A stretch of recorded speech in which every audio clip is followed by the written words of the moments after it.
What's up, welcome back to Nowstalgia. Dave here with a review of Erick The Architect's debut solo album, I've Never Been Here Before.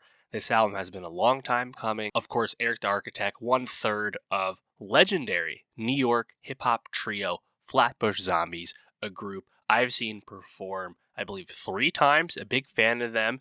And Flatbush Zombies have been in our lives a long time at this point, about 15 years or so. It's been a long time.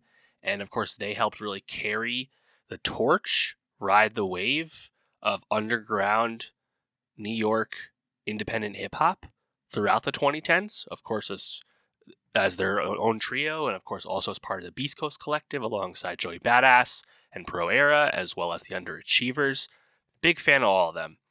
And of course, Erick is the last Flatbush Zombie member to release a solo project. Michi Darkover has released 2 albums already, and Zombie Juice released his first solo album last year. And the guys are still cool. They actually did a 10-year reunion tour for Better Off Dead, their very popular mixtape, at the end of 2023. So they're also cool, but they've also, moved apart. And Erick, a few years ago at this point, moved from New York to Los Angeles, and that seemingly has opened up some doors for him. Look at last year on the Jungle song New Flame, the EDM group. He rides that beat, and that song actually became, a small hit. It's a great sign for Erick that he's finding more people to work with and really finding that fulfillment. Very cool. James Blake has done some producing on Erick's album here, alongside some other familiar faces like T Minus.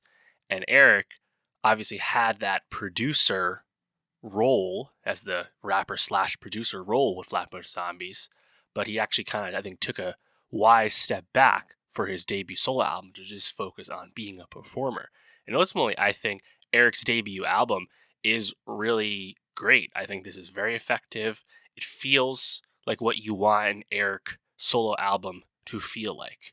And that would be, genre switch ups, flow switch ups, interesting beats. Even if he didn't produce them this time, it still feels like it's within his creative mold. And he's always been a great rapper. Maybe he never got as much love as Meech did as part of Flatbush Zombies, but Erick has always been capable with the bars and had great flow. And I think his flow is tremendous throughout this album. There's several songs worth revisiting, but I think the best song of all has to be Jammy Jam. That song is aptly named. Absolute banger. One of my favorite songs in the whole Flatbush Zombies purview, I have to say. I think it's absolutely fantastic. But overall, it's a very successful solo album. I'm happy Erick finally got to do this. And this has been a long time hyped up on his end as well. He revealed this album via Rolling Stone at the end of last year with the date, with the track list. So he's been putting his time in and really crafting this thing, and it shows. So just kind of jumping into the track list here, I think the second song, 2-3 Zone, stands out. The kind of like bells or chimes on the beat, but very fast rapping flow from Erick. And then a really awesome like flow switch up with the second verse. I think that song's great. Parkour, he kind of has like a pitched up voice, and then later like dubbed vocals with his normal voice over this pitched up voice. I don't know if it's supposed to be like inspiration from like Playboi Carti's baby voice or something like that, but that's kind of where my mind went. I think that was pretty interesting. Mandavillain, which is his new persona, new moniker that Erick has taken up. That one also stands out for like kind of being a bit more boom bappy, but Erick also getting into his storytelling bag a little bit, lyrically speaking. And I think it's just funny that, he's taken on this Mandavillain persona, and that's the name of his upcoming solo tour. Just how the Architect has been a persona of Erick's. I mean, I was a fan so long ago. I remember when he debuted, he was not Erick the Architect. He was Erick Arc Elliott, was his original rapping stage name as part of Flatbush Zombies. So he loves to switch up what he calls himself, what his nicknames are, but a good song nonetheless.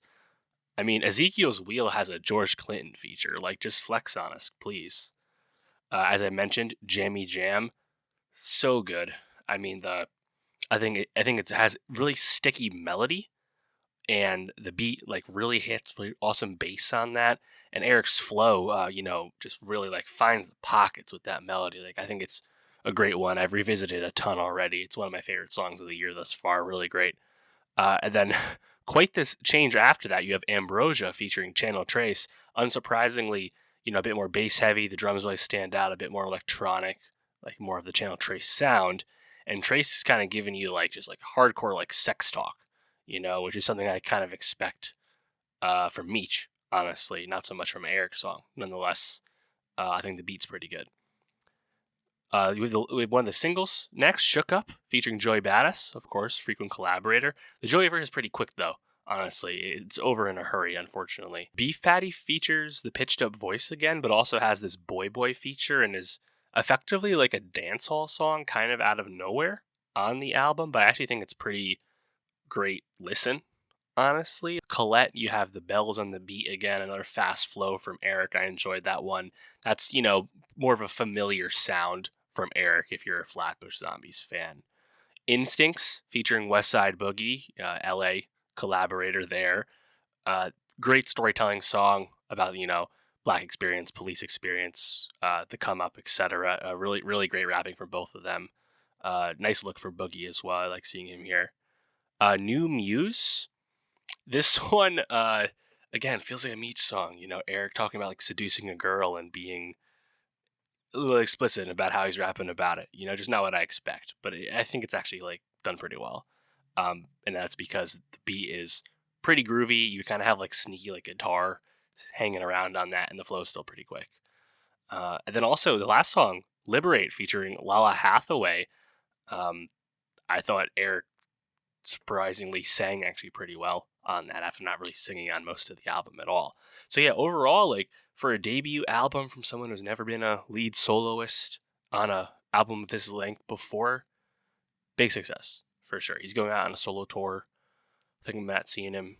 I'm curious how many Flatbush Zombies songs he would play. I think most people, of course, are coming to him as Flatbush Zombies fans first, and are also happy that he's willing to and happy to spread his wings as well. And I think the fact that this is a group that has not ended on ill will, but also wants to creatively do their own thing for a little bit, it's healthy. I mean, most groups need to do that. So it's a good thing. Ultimately, what I really want at the end of the day, ultimate fingers crossed, hopefully by the end of the 2020s, another Beast Coast album could happen. That's what I would want. But I don't want to get my hopes up. Let me know, though. How did you feel about Erick The Architect's debut solo album, I've Never Been Here Before? What was your favorite song? What do you want to hear from him next? What do you want from Flatbush Zombies next? Let me know. And for more music reviews, more rap reviews, subscribe. And I'll see you next time.